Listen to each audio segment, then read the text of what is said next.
Selamat malam Bapak Ibu yang terkasih di dalam Tuhan.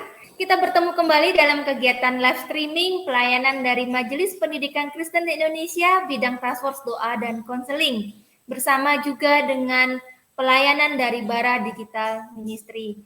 Bapak Ibu, hari ini kita akan berbincang-bincang bersama-sama membahas satu topik yaitu mengenai misi IBI berdoa bagi sekolah Kristen. Telah hadir bersama kita Ibu Monica Manuela SSI CPC yang merupakan Ketua Ibu-Ibu Berdoa Internasional IBI. Mari sebelum kita mulai kegiatan live streaming daripada Task Force Doa Konseling ini, kita memohon pimpinan Tuhan terlebih dahulu. Mari kita berdoa. Bapa kami yang bertata dalam kerajaan surga, kami bersyukur ya Tuhan kalau hari ini kami memiliki kesempatan boleh mendengarkan kesaksian, bahkan boleh mendengarkan visi misi daripada ibu-ibu berdoa. Ibu-ibu yang Tuhan panggil untuk boleh berdoa bagi anak-anak, bahkan bagi sekolah-sekolah Kristen di Indonesia. Tuhan, biarlah perbincangan kami pada malam hari ini dapat menjadi berkat, bahkan dapat menjadi sesuatu yang kembali menghidupkan hati yang mau berdoa terus-menerus bagi sekolah-sekolah Kristen di Indonesia ya Tuhan. Kami serahkan ya Tuhan perbincangan kami bersama dengan Ibu Monica. Dalam nama Tuhan Yesus kami berdoa dan memohon. Amin. Selamat malam Ibu Monica. Selamat malam Ibu Dian. Apa kabar Halo. Bu? Baik, puji Tuhan. Iya, terima kasih untuk kesediaan Ibu boleh hadir bersama-sama di kegiatan live streaming dari Task Force Doa Konseling MPK hari ini ya Bu. Hari ini kita mau berbincang-bincang mengenai doa, gitu ya. Ini kumpulan dari ibu-ibu yang dengan terus setia berdoa. Menurut Ibu Monica, mengapa doa itu menjadi peran sentral Bu dalam membentuk karakter, iman, dan juga nilai-nilai spiritualitas anak-anak kita di lingkungan pendidikan Kristen Bu? Iya. Ibu Dian, terima kasih, puji Tuhan kita bisa bertemu ya pada malam hari ini. Kalau kita berbicara tentang pendidikan, membangun karakter anak, itu seperti kita sedang membangun rumah ya Ibu ya.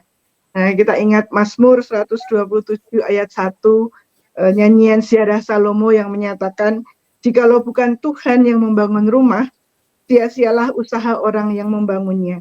Jikalau bukan Tuhan yang mengawal kota, sia-sialah pengawal berjaga-jaga. Nah, oleh karena itu sangat penting bagi kita untuk melibatkan Tuhan di dalam pendidikan anak-anak kita, membangun karakter mereka. Nah, melibatkan Tuhan ini bagaimana dengan cara kita berdoa, bercakap-cakap dengan Tuhan, berkomunikasi dengan Tuhan, berdialog dengan Tuhan. Kita ingin tahu apa isi hati Tuhan untuk anak-anak kita. Kita ingin tahu apa isi hati Tuhan untuk sekolah anak-anak kita dan bagaimana mereka dibentuk bersama-sama dengan orang tua di rumah, dengan guru-guru di sekolah dan lingkungan sekolah dan pribadi anak-anaknya sendiri. Begitu Bu Dian, makanya berdoa sangat penting bagi pelayanan di pendidikan kita. Wah, ini menjadi satu fondasi yang sangat diperlukan ya Bu ya untuk membangun rumah masa depan anak-anak. Maka kumpulan ibu-ibu berdoa ini semua mau membangun kehidupan yang kuat ya agar anak-anak tetap takut akan Tuhan. Dapatkah Ibu boleh jelaskan Bu bagaimana IBI, Ibu-ibu Berdoa Internasional ini melalui visi dan misinya bisa mendukung pendidikan Kristen dengan menempatkan doa tadi sebagai landasan pelayanan Bu? Ya, kalau kita bertanyakan itu berarti kita harus mengenal dulu, kemudian apa itu IIB ya. Tadi kemudian sudah sampaikan, IIB adalah ibu-ibu yang berdoa, ibu-ibu berdoa internasional. Kami ada di Indonesia ini sejak tahun 2005 sebetulnya, tetapi baru disahkan menjadi sebuah pelayanan yang diakui oleh negara juga, sebuah perkumpulan itu tahun 2018. Nah, apa itu visi dan misi IIB ini? Visi kami adalah agar seluruh sekolah di Indonesia diselubungi oleh doa. Nah, misi kami adalah memberi dampak kepada anak-anak dan sekolah-sekolah di seluruh dunia bagi Kristus dengan mengumpulkan para ibu untuk berdoa. Nah, inilah visi misi kami sehingga kami bergerak untuk mengumpulkan ibu-ibu. sebetulnya tidak hanya ibu-ibu, tapi semua perempuan untuk berdoa 1 jam per minggu di sekolah mereka, mendoakan anak dan sekolahnya.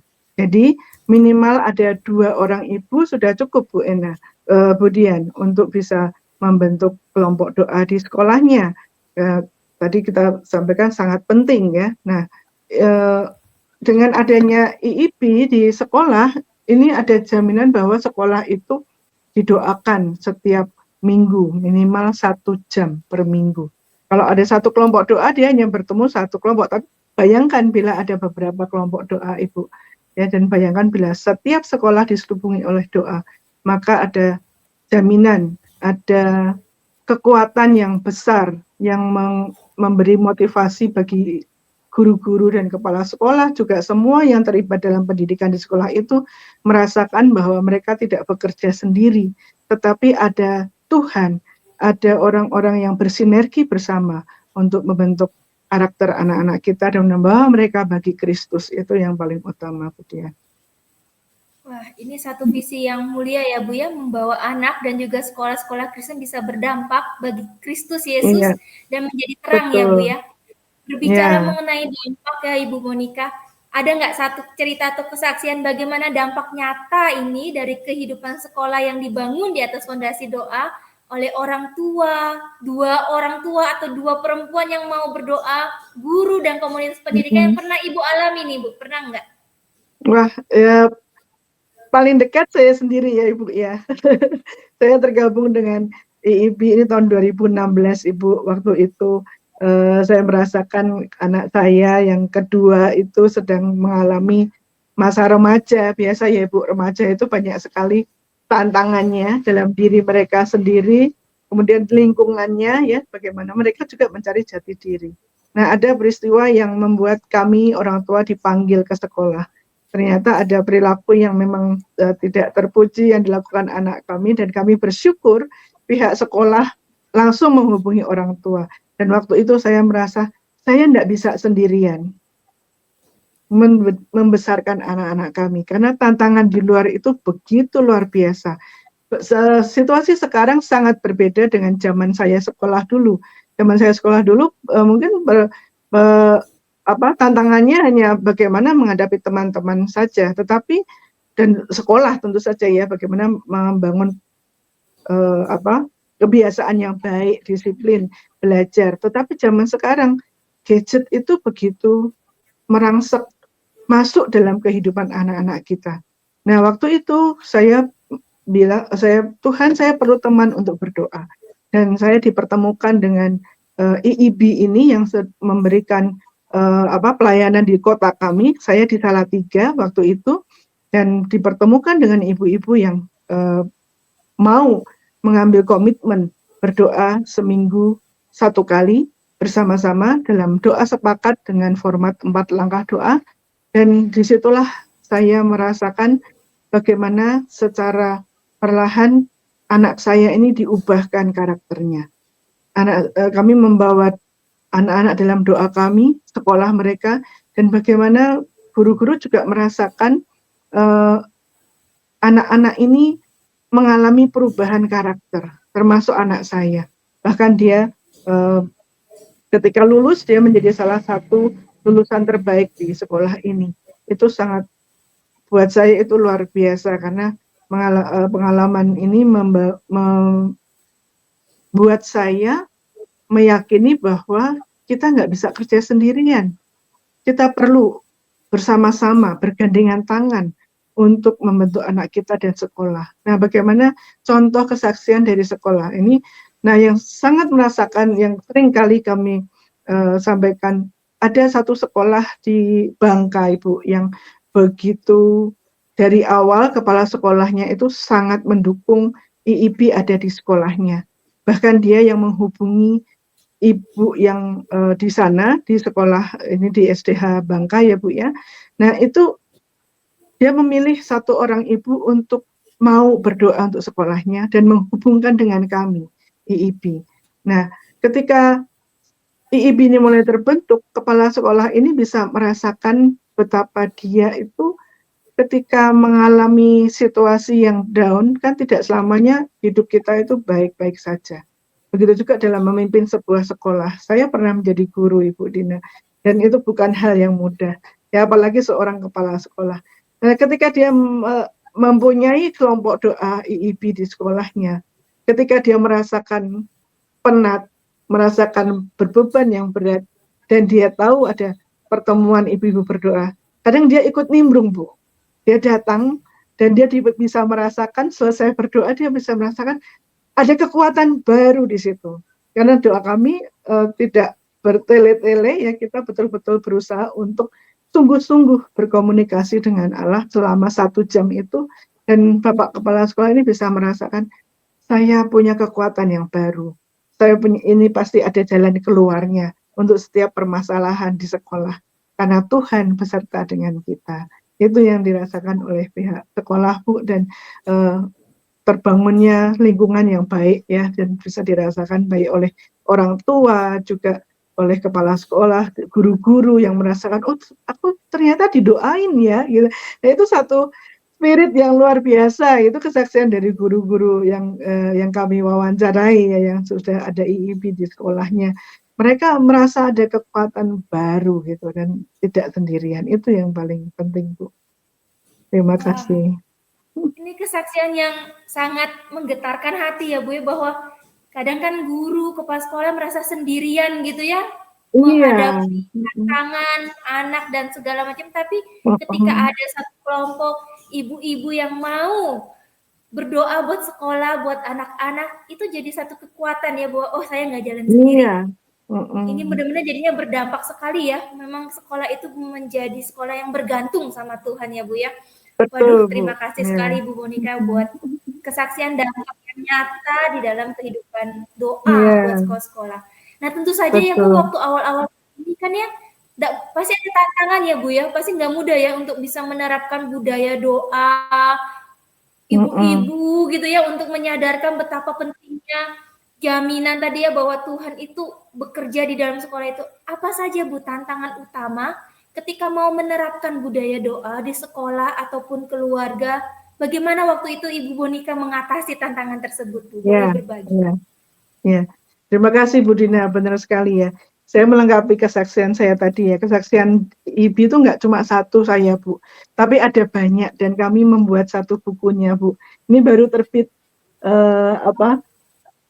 tahun ini di pertemuan tahunan kami, ya, kami setiap tahun mengadakan pertemuan tahunan, dan begitu banyak kesaksian ibu-ibu, dan kami rindu ini boleh dibaca, boleh dinikmati juga oleh ibu-ibu yang lain dan pihak sekolah, betapa pentingnya kita berdoa untuk anak-anak dan sekolah mereka agar betul-betul standar Allah yang diberlakukan di sekolah.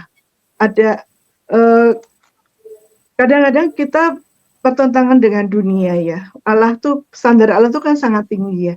Dan kadang-kadang orang guru juga merasa mungkin kurang percaya diri ketika mau menerapkan standar Allah di sekolahnya, karena pasti tidak disukai oleh dunia.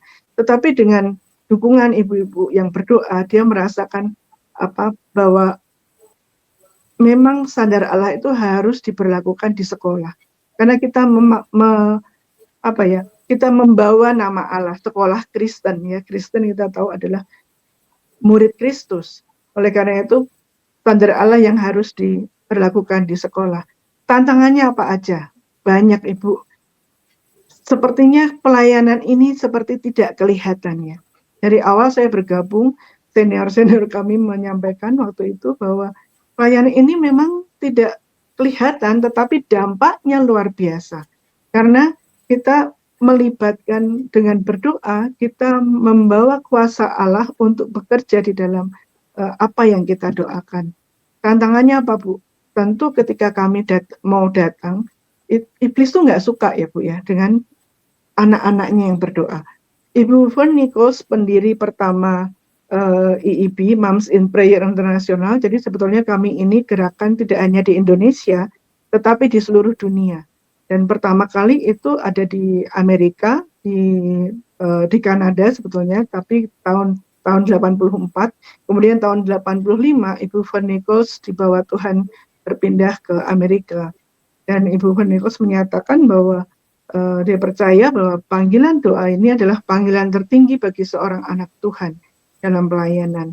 Karena ini kita berkomunikasi dengan Allah, dan itulah juga yang Tuhan Yesus bawa ke dunia ya. Ketika dulu kita masih di dalam kehidupan yang berdosa, kita jauh dari Allah, tetapi ketika Yesus mati dan bangkit bagi kita, maka dia membuat anak-anak atau orang-orang yang dulu terhilang menjadi bisa memanggil Allah dengan panggilan ya Aba, ya Bapa.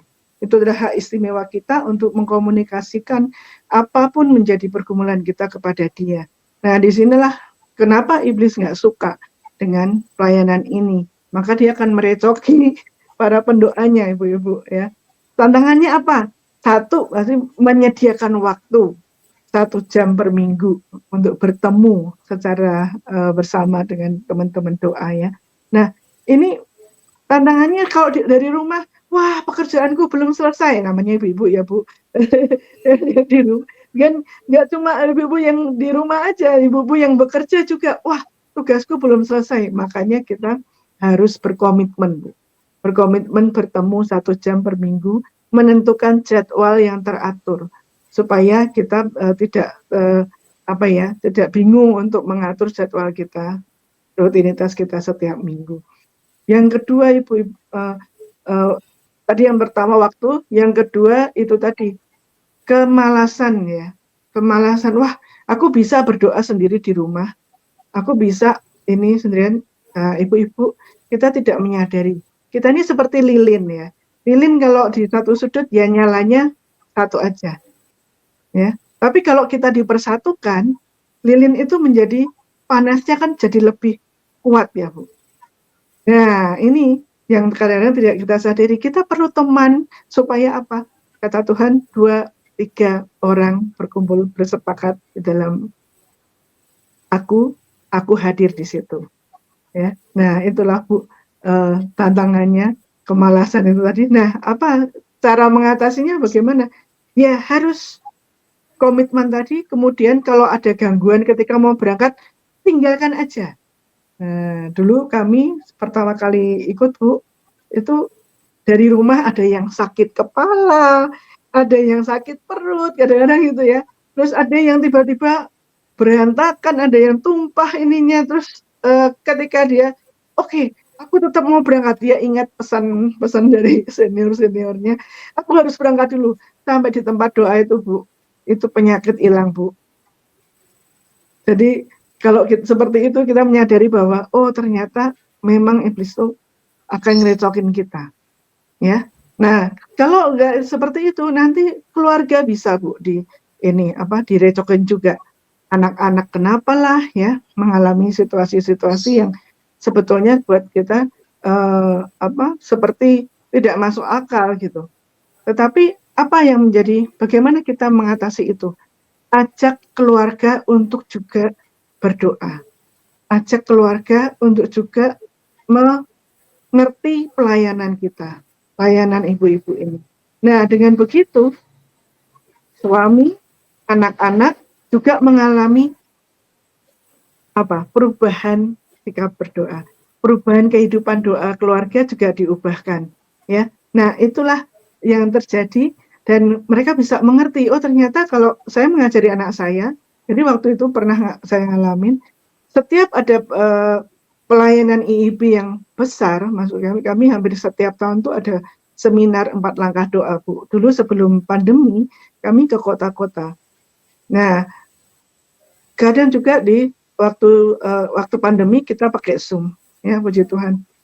Nah, setiap ada mau peristiwa besar Bu, pelayanan yang besar, itu dulu anak saya tuh seperti mengalami stres, bahkan hampir depresi ya, gitu. Sehingga saya waktunya yang harusnya untuk mengurusi IIB, saya harus kembali ke anak. Tapi itu kita harus ikut kata Tuhan. Di IIB yang nomor 1 Tuhan, nomor 2 keluarga, nomor 3 baru pelayanan IIB. Jadi kalau misalnya ada masalah di rumah, kita harus kembali ke rumah. Nah, pertama kali saya merasa ini yang biasa gitu. Tapi lama-lama saya perhatikan anak ini hampir setiap acara besar itu ada aja masalahnya. Akhirnya saya ajak ngomong dia. Ketika situasi tenang ya, saya ajak ngomong anak ini untuk mengerti pelayanan kami. Dia sendiri juga adalah seorang pelayan di gereja, gitu. Jadi mari kita bersama-sama aware ketika ketika kita menghadapi masalah besar dan kita ingin seperti rasanya mau meledak, kita bertanya, Mama sedang ada pelayanan apa? Adik-adikku sedang pelayanan apa? Saya sedang ada pelayanan apa? Nah, ayahku sedang pelayanan apa? Jadi kita meneliti Tuhan sedang mau bekerja dengan cara bagaimana. Dan apakah masalahku ini masalah yang memang aku tidak bisa atasi, atau ini cara iblis untuk mengganggu pekerjaan-pekerjaan yang Tuhan sedang kerjakan lewat orang tuaku, adikku, dan aku. Nah, dari situ dia mulai bisa menata kehidupannya lebih baik dan mengelola emosinya dengan lebih baik. Dan dia menyadari bahwa kita harus terus-terus melibatkan Tuhan dalam situasi apapun, dan ketika terutama dan bertambah-tambah lagi ketika ada pelayanan-pelayanan besar. Nah, itu tantangan-tantangan yang sering kami hadapi, Bu Dian. Jadi tentu mungkin masih ada lagi ya teman-teman dan yang lainnya, tapi itu yang saya alami secara pribadi. Dan puji Tuhan, dengan kita membangun komunikasi yang baik, kita berdoa bersama-sama dengan keluarga dan membangun sama-sama kehidupan doa masing-masing anak-anak kita dan pasangan kita, itu Tuhan pakai keluarga kita untuk melayani bersama. Jadi memang pelayanan ini tidak berdampak hanya kepada si ibu yang berdoa, tetapi berdampak kepada seluruh keluarga, berdampak kepada sekolahnya. Bahkan ada pengalaman ibu lain, dia anaknya ini terpanggil, Bu, untuk melihat mamahnya berdoa. Dia ingin membentuk teman-temannya berdoa juga. Jadi dia ajakin gadis-gadis temennya yang perempuan untuk berdoa. Nah, itu luar biasa. Jadi begitu Ibu Dian yang bisa kami bagikannya. Iya ya Ibu Monika, memang tantangannya itu bukan hanya tantangan rutinitas dan juga kemalasan, tapi memang ada tantangan peperangan rohani ya di sini ya. Betul, Tapi memang Ibu. mengatasinya itu tadi kalau dari Ibu Monika, komitmen dan tahu prioritas. 1 jam ini kita mau doa sesuatu yang penting buat keluarga, buat sekolah, buat masa depan anak gitu ya Bu ya. Luar biasa. Oke, Bu Monika sebagai closing statement ya, atau mungkin ada kesimpulan dari Ibu, atau mungkin bahkan pesan Bu, ada nggak pesan utama yang Ibu mau bagikan bagi kita para pendidik, bagi orang tua yang mendengar siaran ini, ataupun bagi pemimpin-pemimpin tentang pentingnya doa di dalam membangun generasi yang beriman dan berkarakter pada Kristus? Iya. Ya, yang saya sampaikan adalah Bapak Ibu guru, orang tua yang dikasihi Tuhan, kita ini dipercaya untuk menjadi mitra Allah, membangun anak kita, bukan menjadi seperti yang kita inginkan, tetapi menjadi seperti yang Tuhan inginkan. Kalau dulu mungkin doa itu menjadi cara terakhir ketika kita menghadapi problema anak kita, maka mari kita sekarang menjadikan doa ini adalah cara yang pertama untuk membawa anak-anak kita kepada Tuhan. Karena memang setiap anak membawa blueprint-nya Tuhan, dan kalau kita tidak berkomunikasi dengan Tuhan, maka seperti tadi kata Mazmur, sia-sialah kita membangun rumah. Mari kita jadikan doa ini jawaban yang pertama untuk setiap permasalahan kita, baik di sekolah, di rumah, dan anak-anak kita. Tuhan Yesus memberkati. Iya, mari Bapak Ibu kita jadikan doa sebagai tempat kita bergantung pada Tuhan buat apapun dalam aspek kehidupan kita. Terima kasih Ibu Monika mau berbagi insight mengenai misi, visi, bahkan kesaksian daripada ibu-ibu yang setia berdoa bagi sekolah-sekolah Kristen pada malam hari ini. Kita akan menutup kegiatan kita pada malam hari ini dengan berdoa. Mohon dengan kasih ya, Ibu Monica akan memimpin dalam doa sekaligus berdoa bagi gerakan doa buat sekolah-sekolah Kristen di Indonesia. Mari. Dipersilakan. Ya, mari kita berdoa. Ya Tuhan, Allah kami yang sungguh sangat baik, kami sangat bersyukur pada malam hari ini dapat bertemu bersama, kembali mengingat bagaimana Allah memanggil kami untuk terus berkomunikasi dan dekat kepadamu. Engkau berseru lewat ratapan 2 ayat 19, curahkanlah isi hatimu bagaikan air di hadapan Tuhan, angkatlah tanganmu kepadanya demi hidup anak-anakmu. Kami mau Tuhan berdoa dan mencurahkan semua isi hati kami kepadamu. Sekolah-sekolah Kristen di seluruh Indonesia, bahkan di dunia, anak-anak keluarga kami mau bawa kepadamu ya Tuhan. Tolong bantu kami dan pimpin kami untuk berkomitmen berdoa 1 jam per minggu bersama-sama bagi anak-anak kami, bagi sekolah kami, dan bagi kemuliaan nama Tuhan. Ampuni segala dosa dan kesalahan kami ya Bapa, dan kami mau serahkan seluruh kerinduan kami ini hanya ke dalam tangan pengasihan Tuhan. Di dalam nama Yesus Kristus, Juru Selamat kami yang hidup, kami berdoa dan mengucap syukur. Haleluya. Amin. Amin, amin. Sekali lagi terima kasih Ibu Monica boleh berbagi bersama-sama dalam perbincangan kita malam hari ini. Bapak Ibu, sekianlah talkshow kita pada malam hari ini. Kiranya ini semua dapat menjadi berkat, bahkan menjadi kekuatan buat kita bahwa doa itu menjadi fondasi yang penting bagi kehidupan kita. Saya Dian bersama dengan Ibu Monica dan juga segenap tim dari Majelis Pendidikan Kristen di Indonesia. Kami undur diri. Selamat malam. Tuhan Yesus memberkati. Selamat malam. Tuhan Yesus memberkati.